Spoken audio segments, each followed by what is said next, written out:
के step by step तैयारी करेंगे तभी आपका नंबर आएगा।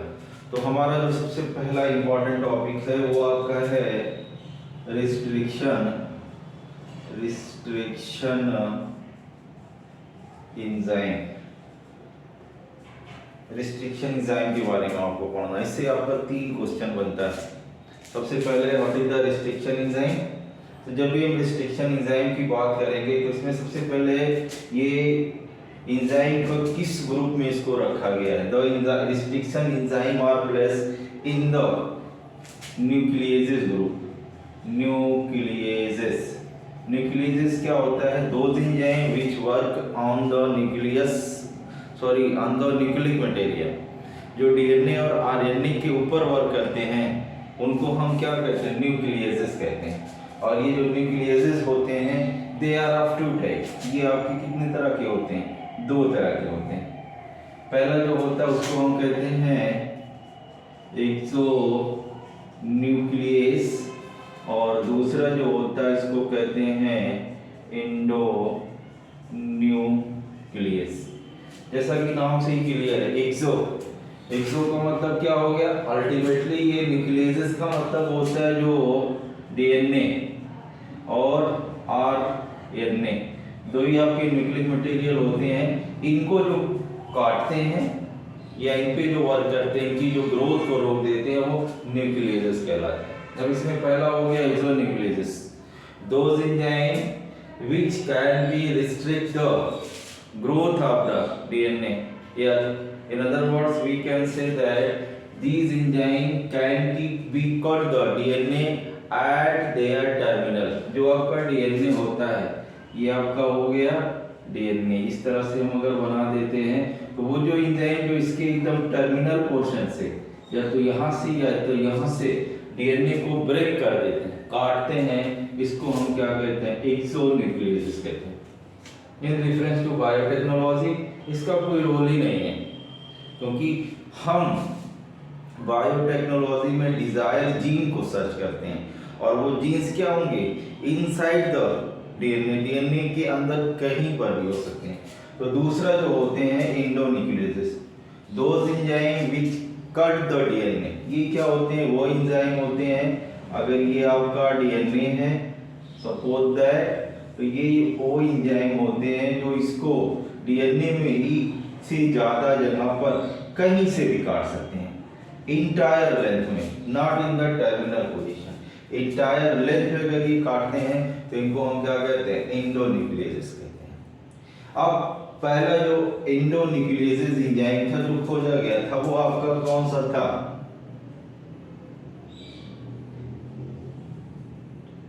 हिंद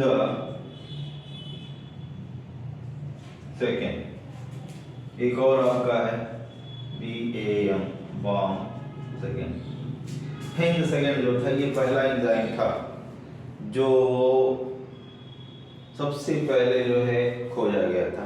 अब इसर्चिया कोली से सबसे पहले जब इंडोन्यूक्लियस की खोज हुई थी तो इसर्चिया कोली से दो एंजाइम को खोजा गया था। इसमें जो थे एक जो एंजाइम था वो क्या करता था? डीएनए में मिथाइल ग्रुप को जोड़ करके इसकी ग्रोथ को क्या कर देता था? रोक देता था।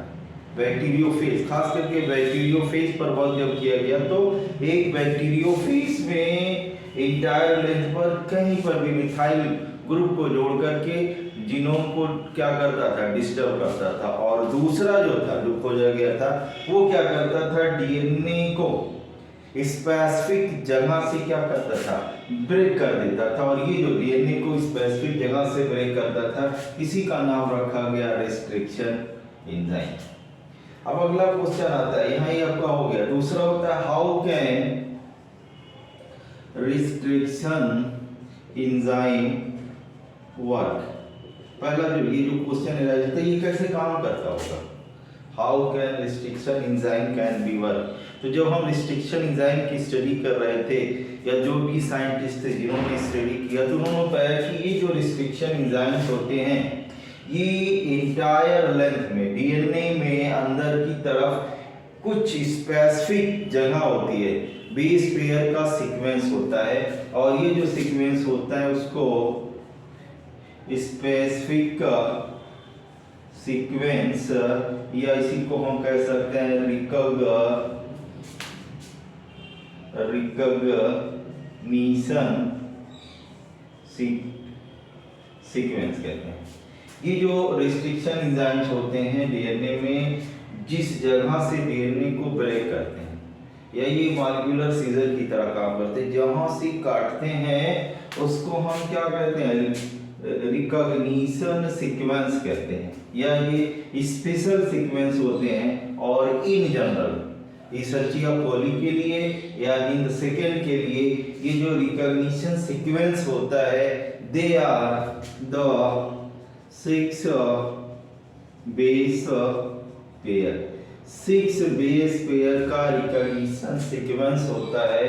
और जहां जहां पर भी अगर ये डीएनए को हम ऐसे बनाते हैं बेटा, तो इसमें जहां जहां पर भी है 1 2 3 5 6, 1 2 3 4 5 6, जहां पर भी ये सीक्वेंस पाया जाता है, यानी जहां पर रिकॉग्निशन सीक्वेंस होता है, वहीं पर आकर के आपका क्या होता है, रिस्ट्रिक्शन एंजाइम जो होता है वो वर्क करता है और डीएनए को क्या करेगा, 2 टुकड़ों में क्या कर देता है, काट देता है।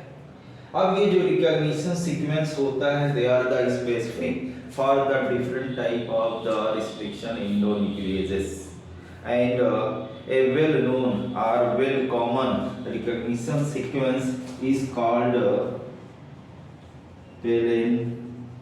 palindrome site or the sequence।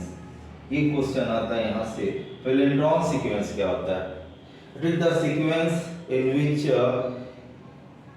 पहली चीज, ये जो सीक्वेंस होता है ये आपका 6 बेस पेयर का वो सीक्वेंस होता है जिसमें in both direction, in both strand the meaning reading sequence और the meaning is the same.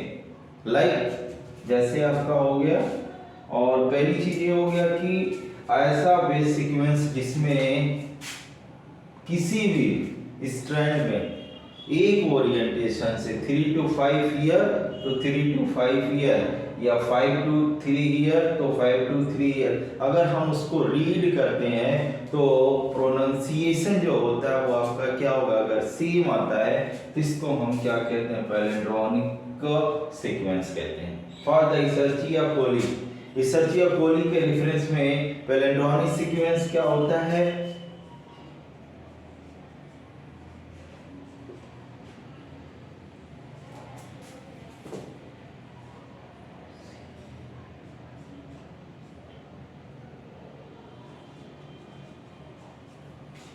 ये आपका हो गया डीएनए का हेलिक्स, ये भी आपका क्या हो गया, डीएनए हो गया।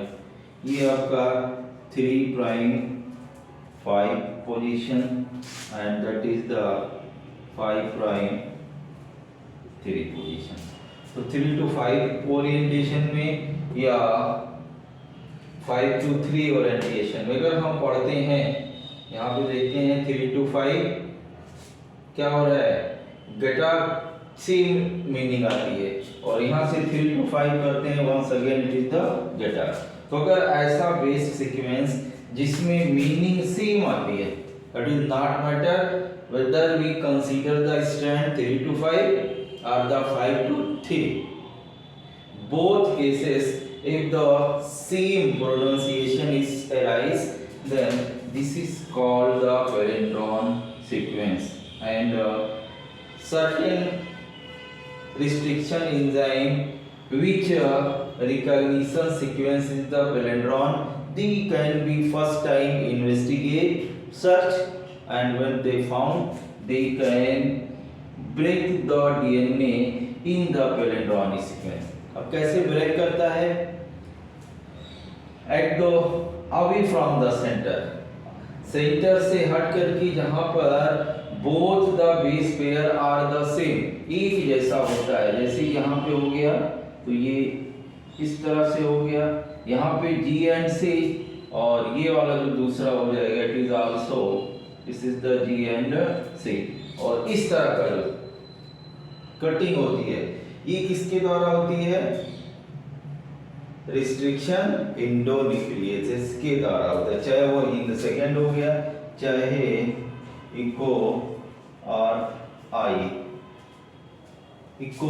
आर आई सेकेंड या इको आर आई फर्स्ट की हेल्प से, या तो फिर आपका इन सेकेंड की हेल्प से इसको क्या किया जाता है? काट दिया जाता है। तो पहला आपका ये हो गया क्वेश्चन जो होगा, what is the restriction enzyme, what is the recognition sequence और द पैलिंड्रोमिक सीक्वेंस। एक चीज होती है कि पैलिंड्रोमिक सीक्वेंस काटता है तो एक नई चीज हमें मिलती है, ये जो डीएनए होता है, here the DNA is the double strand, but after the work or the action of restriction enzyme, it can possess overhanging certain single strand DNA, and this overhanging part, this as well as this is called sticky end। यहाँ से question आता है, what is the sticky and? जब कौन सा enzyme आपका होगा? Restriction enzyme DNA strand को उसके रिकॉग्निशन सीक्वेंस से दो पार्ट में डीएनए स्ट्रैंड को काट देता है, तो हर एक डबल स्ट्रैंड डीएनए में ओवरहैंगिंग सिंगल स्ट्रैंड डीएनए जो पाया जाता है, where once again when the ligands is come in contact with each, they can join together। इसको जोड़ने में मदद करता है, जोड़ने के लिए साइट प्रोवाइड करता है, तो इसी को हम क्या कहते हैं? स्टिकी एंड कहते हैं। इसके बाद एक और आता है, how can give the naming of the restriction enzyme. Restriction enzyme का नेम या नेमिंग प्रोसेस जो होता है कैसे दिया जाता है, यानी रिस्ट्रिक्शन एंजाइम का नाम कैसे दिया जाता है, या एक रिस्ट्रिक्शन एंजाइम में क्या क्या होता है। जैसे आपका हो गया इको आर आई। अब एक रिस्ट्रिक्शन एंजाइम में क्या होते हैं? 4 डिफरेंट पार्ट होते हैं। जो पहला जो पार्ट होता है, फर्स्ट जो लेटर होता है उसमें, that can represent their genus, like here E for Escherichia. तो इसर्चिया क्या हो गया? इसका जीनस हो गया, यानी ये आपका हो गया नंबर 1, पहला जो लेटर हो गया। उसके बाद जो दूसरा 2 लेटर होता है, सेकेंड 2 लेटर सी एंड ओ, ये किसको रिप्रेजेंट करता है? उसके स्पीशीज को रिप्रेजेंट करता है।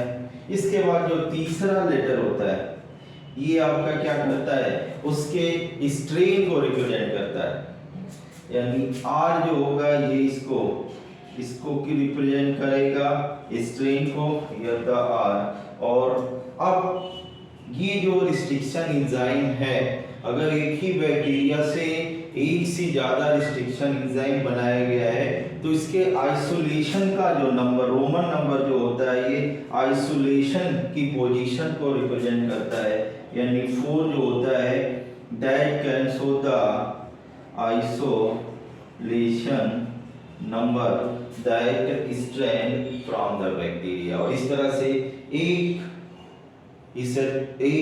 रिस्ट्रिक्शन एंजाइम में क्या होते हैं? 4 डिफरेंट वर्ड यूज होते हैं। वंस अगेन, पहला जो होता है उसके जीनस को रिप्रेजेंट करता है, दूसरा जो होता है उसकी स्पीशीज को रिप्रेजेंट करता है, तीसरा उसके स्ट्रेन को रिप्रेजेंट करता है, और चौथा जो होता है उसके स्ट्रेन के आइसोलेशन के नंबर को रिप्रेजेंट करता है। तो इस तरह से अब तक आपने इस टूल से कितना हो गया? जो सबसे इंपॉर्टेंट चीजों को नोट करिएगा कि 3 क्वेश्चन एराइज हो सकता है।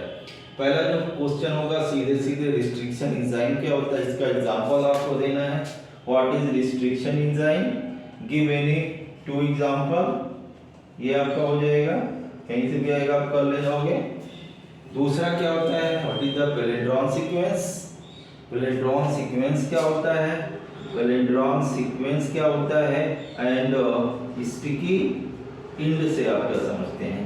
Sticky and. और तीसरा जो होगा वो क्या होगा? Naming of restriction enzyme.